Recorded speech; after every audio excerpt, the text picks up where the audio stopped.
Hey guys, welcome to episode 24 and a very special episode of this Fun Facts About Fasting series. Because as you can tell from the title, I got the pleasure to interview Ben Azadi, who's a very keen expert in ketogenesis, intermittent fasting, in the health and wellness space. And he's somebody who I've followed a lot on LinkedIn for the past few years. And I reached out to him in hope that he potentially might say yes to having a chat with me. And because he's such a great guy, he did, and I got to record said interview where I talked about fasting, ketogenesis from different angles to get his opinion. And now this is said recording. So it was recorded in April sometime whilst I was actually fasting, but I will now, so you can enjoy the video. Ben, thank you so much for joining me on this Fun Facts About series today. I know you've been super busy, so I appreciate your time. But before I even talk about fasting, we have to mention something that's happened to you very, very recently. Do you want to tell the audience what that is? Yeah, thanks, Aamir. I appreciate that. So yeah, a couple of things. Actually, the biggest thing is that I got engaged last week to my girlfriend, now fiance, which was pretty cool. She had no idea Amazing. it was coming. It was at my book launch party and got down on one knee, proposed, and thank God she said yes. So that's the biggest thing. Yeah. Yeah, we're engaged now. Congratulations. I'm sure I can say on behalf of everybody, happy for you and now your fiance. And I can see the effort you put in with that little clipboard and the papers. Yeah, So hats off to you for that. thank you, brother. But again, so I appreciate your time, even though you had the book release and that going on. So let the audience know a bit about yourself in terms of your background within fasting and keto, just for those who may not know you, if you don't mind. Yes, I got into the health space in 2008 when I went through my Mm-hmm. own personal transformation. I was obese for most of my life, followed a standard American diet, which led to being physically obese and also mentally obese. So I found myself in 2008 being a 24-year-old obese man who was depressed, suicidal, lost in life, and I knew I needed to make a change. So I started to focus on my health and my fitness, and I started to think better thoughts. And in 9 months, I was able to lose 80 pounds. I went from Wow. 250 pounds. When I say pounds, I'm not talking about the UK money. I'm talking about body weight pounds, right? So 250 pounds down to 170 pounds, 34% body fat down to 6% body fat. So I completely transformed my health, Amir. And Mhm, that's what got me started into the health space. I became a mhm, personal trainer. And then I opened up a CrossFit gym. I sold the CrossFit gym. And then I became certified as a functional health practitioner. And I wanted to really understand health at the cellular level. I didn't mhm, really understand health, even though I went through my own transformation. I was one of those fit, sick people who, although I lost the weight and I had a six pack abs, I wasn't mhm. necessarily healthy. So it wasn't Right. until 2013, 2014 that I discovered ketosis and fasting and these ancient healing Mhm, strategies. And then I started to mhm. apply it and really understand health at the cellular level. And that's what really got me excited about teaching this information to this day. Wow.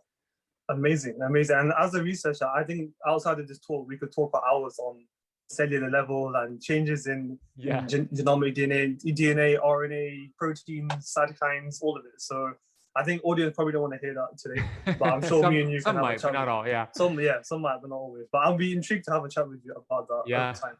But one of the first questions I wanted to ask that because you've been in looking into research in intermittent fasting and ketosis for quite some years, what would you say has been the biggest change? Because a lot of people know about fasting, some parts of it, some people know, okay, it's great on this side.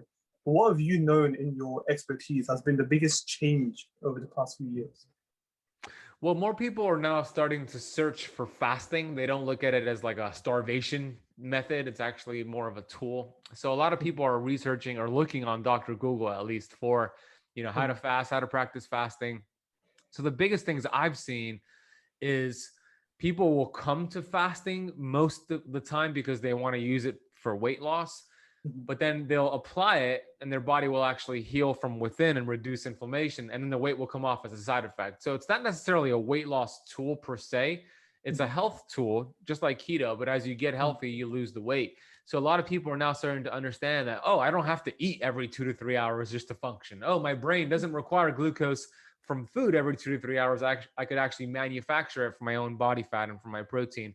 So people are understanding that they could actually go ahead and skip a meal and actually be better as a result, which is great because so many people think that they need to eat every 2 to 3 hours just to function, when in reality, that's a fast way to age yourself. Exactly. I would say that, cellular aging, oxidative stress, as you pointed out, is a big factor in terms of snacking and consistent eating. I think that's been one of the biggest misconceptions, as you've alluded to, in terms of fasting. But what would you say has been some other misconceptions that you've come across in terms of fasting? Yeah, people think they need to eat food to give them, because food gives them energy. Well, in reality, food does the complete opposite. It takes a whole bunch of energy, as you know, Aamir, resources, blood flow to digest food. For example, somebody who just ate a big meal, let's say it was like a Christmas meal or a Thanksgiving meal, we celebrate that here in the US. Once you eat a big meal, your immediate thought is not, okay, I'm ready to go get some work done. I am so focused. Now, the immediate thought is, all right, where's the couch? I'm just going to just crash on that couch, become a couch potato, because it takes a lot of resources to process food. So people think they need energy from food to give them energy, but that's because they are reliant and their cells are still stuck as burning glucose. But once you could achieve this metabolic flexibility, then not eating food actually gives you more energy because you don't use any of those resources for processing food. You use it to crush your day. And that's been the biggest game changer for me personally as an entrepreneur.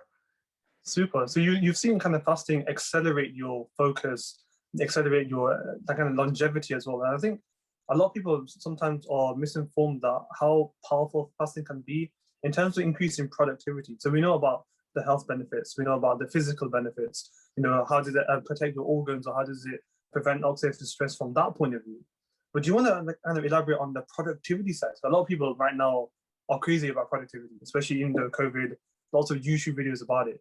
But not people have connected the dots between fasting and boosting productivity. So as an entrepreneur yourself, have you seen that massive increase in productivity as a result of fasting?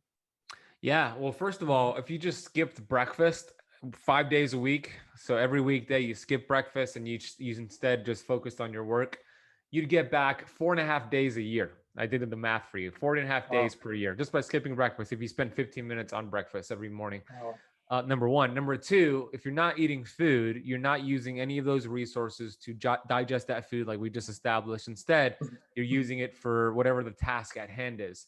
Number three, when your body is in a fasted state, it's still hardwired for the old school, meaning it thinks you're going through a famine, and it will actually increase these counter regulatory hormones to actually literally pump you full of energy and focus. Why? Because it wants to go out there and hunt and kill and capture your next meal.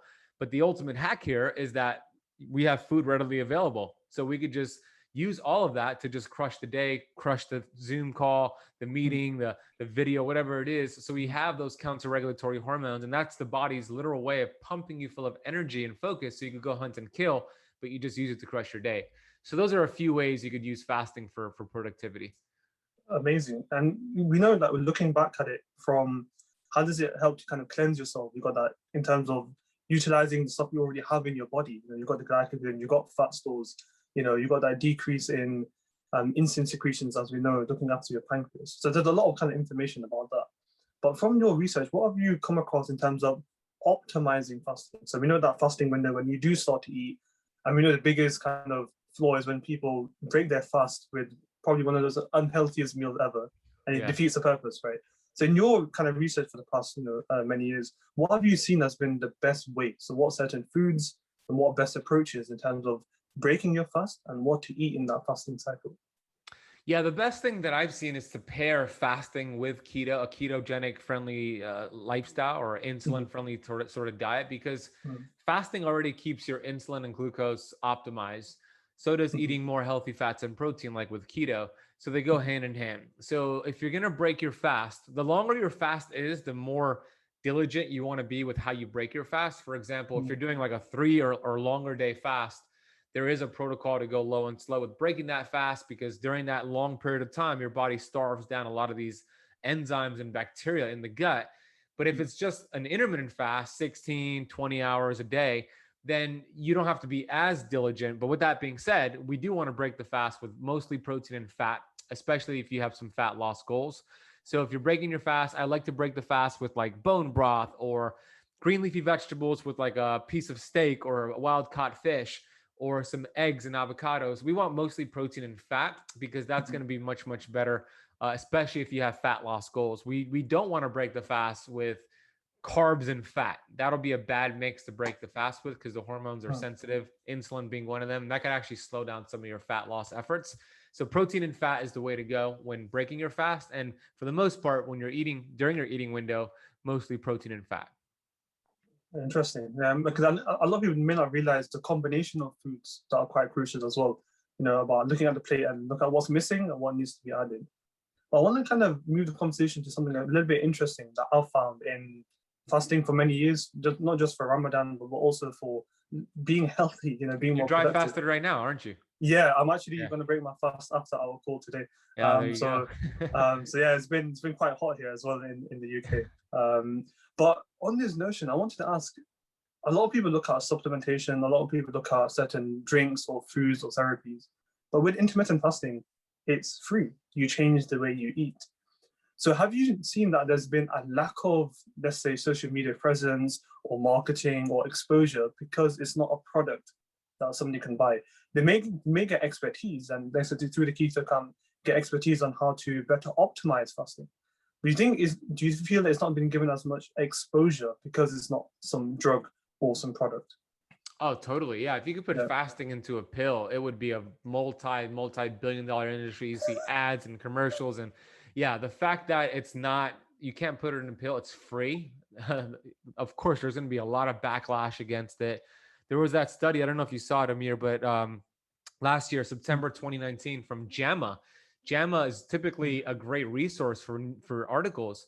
And the headline said intermittent fasting doesn't really work for weight loss. And I thought, wait a minute, that's completely different from what I've seen for years, not just working with clients, but from the research. So I looked into the study, and there was a lot of flaws in it. There's a lot of holes in that study. But believe me, if you could put fasting into a pill, that study would have done something very, very different, because that's why there's a lot of backlash. There's no money to be made from it. As a matter of fact, there's a lot of money to be lost from it because people will not eat the cereal and the breakfast foods because they'll practice fasting. So yeah, totally. If it was a game, if you could monetize it, it would be totally differently approached by these big companies. Interesting. I'm really glad you said that, because a lot of kind of the scientist world can understand the benefits of fasting, looking at it and its effect on the body and the mind. But from a business point of view, it's just not practical, technically speaking. Right. So it's interesting to see that you also agree, and I'm sure many of the audiences may have sometimes some scenarios where they thought, okay, fasting may not be great, but hopefully through our discussion today, they'll also find some misconceptions that have potentially been resolved as well. Yeah. So moving on, what would you advise somebody who's maybe scared of fasting? What would you advise them to do? Try and maybe get into fasting. What would you advise as the top biggest thing to do? If you were to think of, let's say there was one advice you could give in terms of fasting, what would it be? And if it's one thing you definitely don't want to do with fasting, what would that be? Yeah, I would argue that everybody already practices fasting when they're sleeping, right? Whether it's like 7 hours, 8 hours, 10 hours. So you're already doing it when you're sleeping, unless you're waking up in the middle of the night and grabbing food in your mouth. Hopefully you're not doing that. So how do you, well, the biggest thing about fasting that you asked, what would be that one thing? Well, there's no such thing as a failed fast, right? If you decide you want to start and do a 12-hour fast, which is where I would actually recommend you start, that would mean 8 p.m., you're done eating by 8 p.m., you go to bed at night, and then you wait until 8 a.m. to break that fast. That's 12 hours. That's very doable, especially if you've been doing a little bit of some keto or some lower carb dieting. That could help. And then you want to push that 12 hours to 13 hours. So instead of having your breakfast at 8 a.m., you have it at 9 a.m. Do that for a few days, and then 10 a.m. Work your way up to like 16, 18 hours. That'll be terrific. Now, let's say you're going for 14 hours, but you stop at 12 or 13. Was that a failure? No, there was a benefit to it. No such thing as a failed fast. It's a muscle you want to develop and build over time. So you don't just jump in to a fast when you've been a sugar burner eating every 2 to 3 hours for years, just like you wouldn't go and do a tough CrossFit workout if you've been a couch potato for 10 years. There needs to be some training. So start at 12 hours and kind of build from there. That would be my advice. Super. I remember one of the analogies you mentioned in one of your LinkedIn posts, which I undoubtedly follow all the time. Awesome. You mentioned the whole notion of looking at sugar as diesel. It's very inefficient.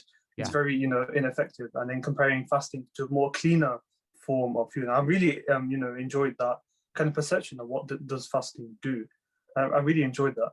What I want to Thank you. say that to conclude our kind of discussion today is, me as a researcher, I'm biased towards looking at, okay, what can be done in terms of experiments, studies, clinical studies to maximize the therapeutic effect of fasting, not just on maybe, because I'm always a believer of either preventing, combating, or reversing something. It's what I do in my research in immunology. But what would you say from your expertise so far, from a researcher's point of view, what would you love to see more of in terms of studies? Do you want to see more of large cohort studies, studies looking at people who have pre-diabetes and changes? What would you love to see more of that scientists could do to try and maximize the effect of fasting? Yeah, we need to do studies on men and then women who are in different times of their period, their life, right? For example, a cycling woman versus a perimenopausal woman versus a postmenopausal woman should all be in different categories versus men who are in different age ranges, right? A lot of the studies out there, they don't use women, and they loop every men and women and then women in all different times of their life into these studies, and it makes it very complicated. So I'd love to see studies where it focuses on men and different men with different age ranges, and then women on different parts of their life, because a woman who has a monthly cycle, every single week there's a different hormonal cascade going on, and then postmenopausal women, there's also different hormones going on. So I'd like to see that being distinguished in all those different categories. It's amazing you say that, because episode 6 yesterday I talked about polycystic ovary syndrome, so a condition that affects potentially 1 in 10 women. And when I looked at the studies, they actually talked about early stages of that PCOS condition is where fasting can benefit to reduce the excessive insulin, but late stages is where fasting can be at a detriment. So I think there's a lot of skewing results within research articles when they don't talk about the subsets or the subcategories. I think that's what you're looking into, to say fasting, great, look into research of it, but make sure the categories, the criterias, the exclusion criteria of these research is spot on, so then you can compare the differences. So I'm glad you mentioned that, because that needs to happen, I think, for sure. Yep. Super. Right, to end on, one last question. Are you ready? I'm not sure if you're ready. I'm ready, dude. If somebody came to you right now and said, I want to fast, what should I do? Would you tell them to do, you mentioned a 12-hour fast earlier, would you mention them to do like a 24-hour water fast or 5-2 diet? What would you say if somebody's coming straight at you off the street, said, I want to do fasting, what should I do straight away? You mentioned a 12-hour fast, but what else would you advise that person there and then? I tell them to read the first pillar in my new book, Keto Flex, because I talk about why it's important to get fat adapted before you practice too much fasting. So what I would tell them is to follow the 2-2-2-2 rule for 14 days, and then you could start with the 12-hour fast. So the 2-2-2-2 rule, every day you want to consume 2 tablespoons of coconut oil or MCT oil, 2 tablespoons of avocado oil or olive oil, 2 tablespoons of grass-fed butter or grass-fed ghee, and then 2 teaspoons of sea salt, high-quality salt. That's going to teach your body to start utilizing fatty acids instead of glucose. And at the same time, start dropping your total carbs to eventually go below 50. So if you do that for 14 days, you're going to be more fat adapted. You're going to be in ketosis. And then you could start doing the fasting schedule. And it's going to make a big difference, because now your body could burn through its sugar reserves, those glycogen stores, and then switch to burning fat. So that's what I would tell that person. Amazing. Now, whoever's watching, I urge you to do this. I've been watching and listening to Ben for many years, and it's such an honor to get to have a chat with him. So believe it, I can definitely vouch for him. I'm sure many other people can as well.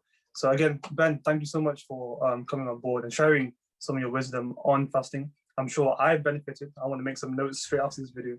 I'm sure many others have also enjoyed it. So I appreciate you coming on, and I'm sure I'll be talking to you soon for many other projects related to research, ketosis, fasting, and many other things. Thank you so much.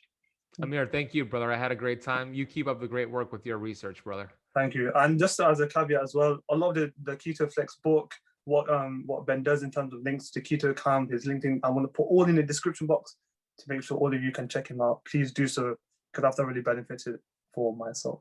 Thanks. Thank you. So that was the interview. I hope you enjoyed it. I hope you enjoyed it as much as I enjoyed hosting it and having the pleasure to get a chat with Ben Azadi. So I was really thankful for him to coming on board, sharing some of his thoughts, his insights on fasting and ketosis.